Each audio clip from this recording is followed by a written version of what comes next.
Hello everybody, welcome to our YouTube channel. In this video I'll show how to recover deleted audio call recording or recover deleted call recording. So let's see how to do that. So first of all, go to your Google Play Store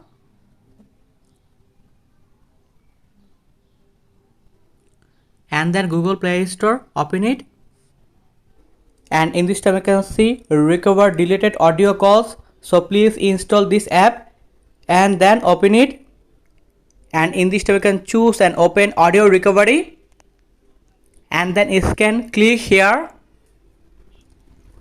and in this area you can see my all deleted audio call recording or call recording, and in this tab I can easily recover or restore my all deleted audio call recording. So let's see how to do that, and then open it, and in this tab you can choose and select it, and then click here and then click on it, and in this tab you can see restore now option, click here, and in this way you can easily recover or restore your all deleted audio call recording.